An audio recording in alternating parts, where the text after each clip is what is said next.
La prochaine personne à intervenir sera Ariane Simon-Fortier, que je vais d'abord présenter. Depuis 10 ans, Ariane est à la tête du comité ZIP Jacques-Cartier, qui est un OBNL spécialisé dans la gestion de l'eau, plus spécifiquement le fleuve Saint-Laurent et les plans d'eau dans la région de Montréal.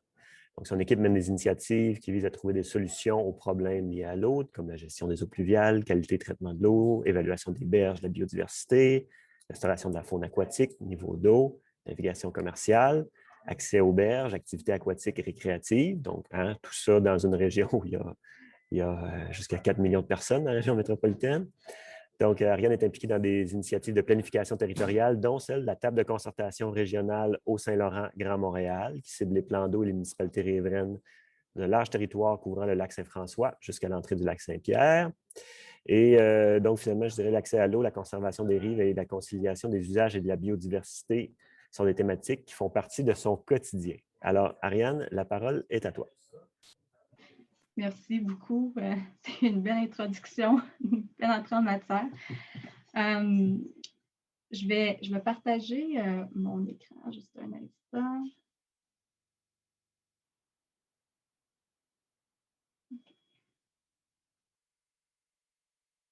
Est-ce que tout le monde voit bien la présentation? Ça fonctionne. Ça fonctionne? OK. Alors, moi, en fait, j'ai envie de vous faire rêver un petit peu après le portrait un petit peu plus glauque qu'on a vu. J'ai envie de vous emmener un petit peu plus dans le rêve.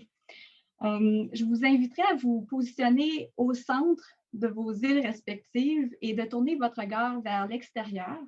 Et j'aimerais en fait vous amener à imaginer le développement de Montréal et de Laval comme les îles qu'elles sont réellement et à considérer l'eau qui nous entoure. Est-ce que vous voyez si ça change? Pour l'instant, on est toujours à la première diapositive. OK. Voilà, c'est rendu. Bon, ça a embarqué.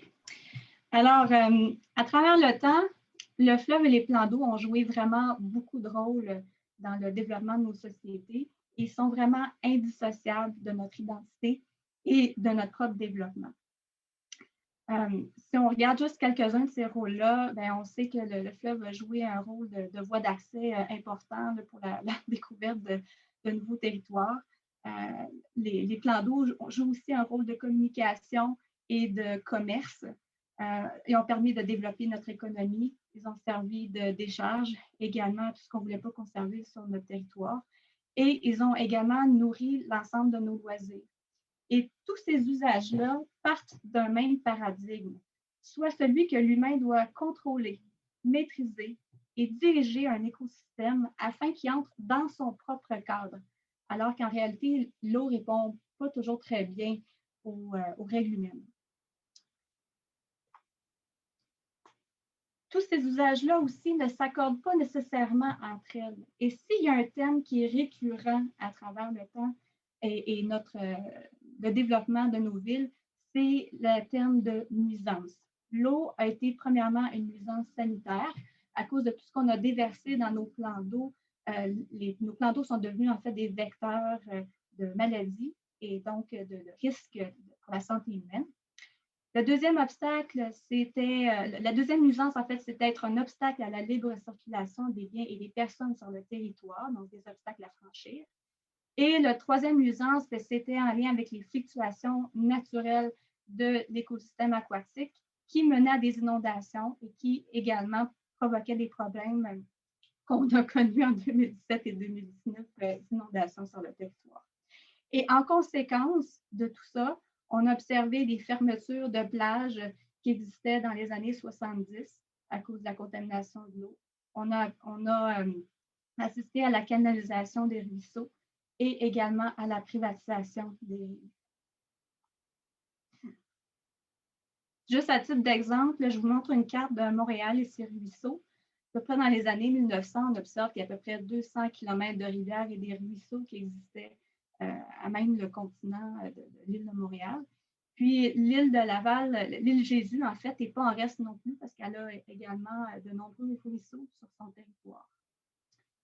Si on regarde Montréal maintenant, par exemple, ce qui reste de nos ruisseaux, ce sont les fins tracés rouges que vous voyez. Donc, des ruisseaux que je dirais sont un peu malmenés.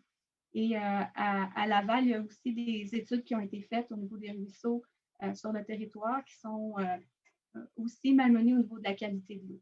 Tous les points rouges que vous voyez en rive, ce sont des sites d'accès à l'eau, que ce soit des parcs riverains ou des espaces aménagés comme des quais ou des marinas. Puis on voit également les plages de l'époque, donc les deux plages naturelles dans l'ouest avec les deux parapluies, celle du Récréoparc à Sainte-Catherine, et on pourrait ajouter à ça aujourd'hui la plage de Verdun et la plage de l'Est qui a été inaugurée hier.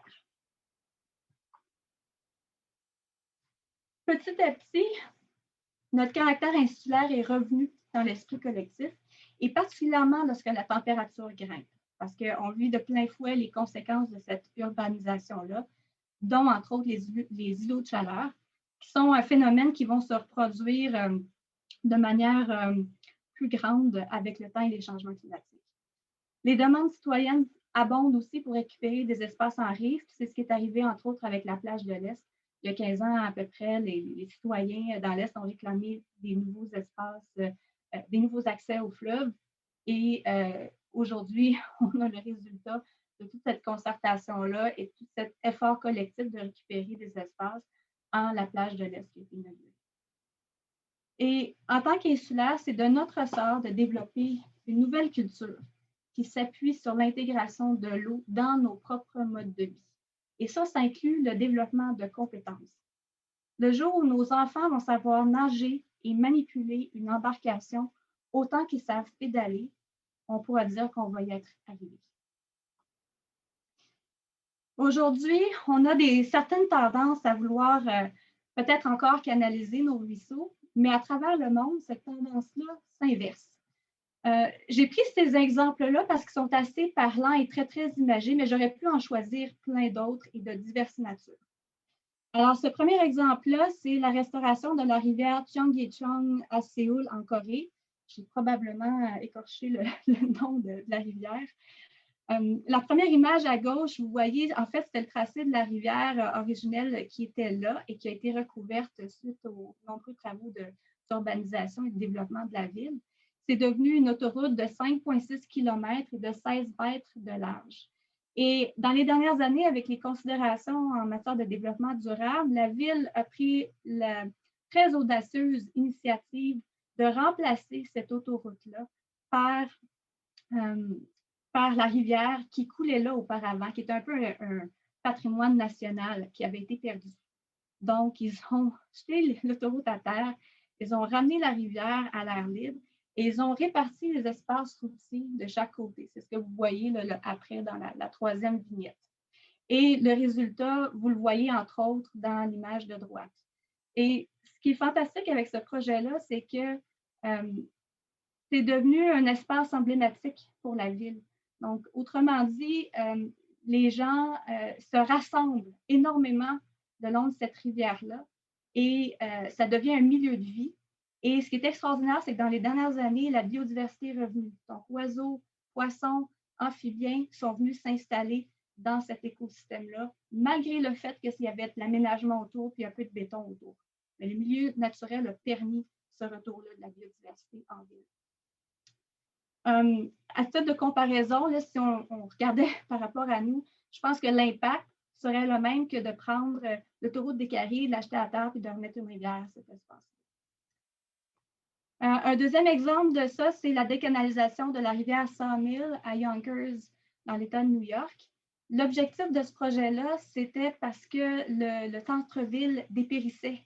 Il y avait perdait de vitalité, les commerces fermaient les uns après les autres. Alors, pour ramener la vie au centre-ville, la ville a décidé de créer ce nouvel espace-là et de ramener l'eau en ville. Et ils ont réussi. Le centre-ville est de nouveau vitalisé aujourd'hui. Un troisième exemple, c'est la décanalisation de ruisseaux urbains à Zurich, en Suisse.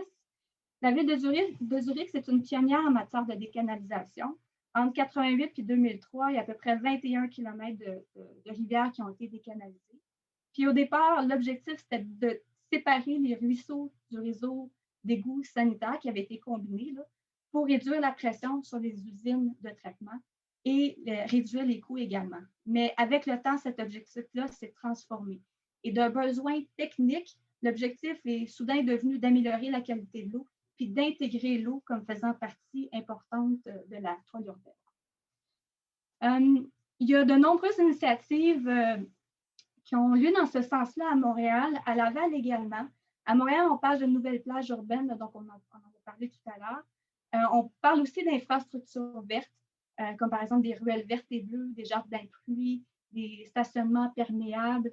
À Laval, on a un projet également en matière d'infrastructures vertes, comme des saillies de trottoirs végétalisés drainantes. Donc, il y a de nombreuses initiatives qui émergent comme ça. Mais ce qu'on observe à travers ça, c'est qu'on a encore des projets qui sont plus centrés sur la technique ou la maîtrise de l'eau. Ce sont des initiatives qui sont plus ponctuelles plutôt qu'issues d'une vision collective. Et elles émergent au gré des opportunités, alors ça serait intéressant de voir un effort de planification collective qui va dans ce sens-là. J'ai envie de vous laisser. C'est ma dernière diapo. J'ai envie de vous laisser sur 3 questions de défis d'aménagement. Donc, comment est-ce qu'on peut valoriser l'eau au cœur de la ville? Donc, comment est-ce qu'on peut passer de la technique à créer un milieu de vie qui est vraiment intégré dans le tissu urbain? Comment est-ce qu'on peut conserver et mettre en valeur, comment est-ce qu'on peut concilier en fait la conservation et la mise en valeur? On a de nombreuses îles autour pour lesquelles on voudrait on voudrait que les gens puissent les découvrir, mais en même temps, ce sont les derniers bastions en matière de biodiversité. Donc, comment est-ce qu'on concilie ça? Et la dernière question, c'est quelle protection pour les plans d'eau? Comment est-ce qu'on peut les protéger efficacement et comme des plans d'eau comme étant une extension de notre territoire urbain? Et c'est tout un défi qui se pose. Puis, je vous laisse sur une magnifique image de la rivière Changjiang qui illustre bien ce milieu de vie qui intègre l'eau dont je vous parle. Merci beaucoup. Merci beaucoup, Ariane. Très intéressant. Si je peux faire quelques petits liens là, entre les présentations qu'on a eues. Ça nous a parlé à quel point on a réussi à dénaturer nos milieux de vie. Puis, en conclusion, là, tu parlais de la technique versus une approche technique versus une approche des milieux de vie. C'est un peu la même chose pour moi, là, passer d'une approche très fonctionnelle de nos milieux à une approche de qualité là, qui est différente parce que quand Christiane nous a dit on a dénaturé et on le fait beaucoup, comme tu nous l'as montré dans la question de l'eau. Alors que moi, je n'arrête pas de me dire, bon, on le reconnaît, c'est notre cours d'eau fondateur, le Saint-Laurent. Je ne veux pas faire de politique, mais un nombre de projets politiques, là, celui du gouvernement actuel, la plateforme de base s'appelle Projet Saint-Laurent. On a 2 gouvernements de suite qui nous ont fait une stratégie maritime. Donc, on commence à comprendre, à revenir à cette importance-là, qu'on souhaite qualitative. C'est un peu, je pense, le mot que tu nous dis. Le chemin est long, mais quand je regarde les images, puis moi, j'ai encore plus accroché sur celle de Yonkers. Je trouve que ça ressemblait à certaines autres cœurs de ville au Québec. Qui vraiment va regretter qu'on remette l'eau dans nos milieux de vie? C'était ta dernière image, en quelque part, j'ai pensé avant, mais qui se dit, hey, on a-tu mal fait de remettre nos cours d'eau dans nos villes? Au contraire. Alors voilà, effectivement.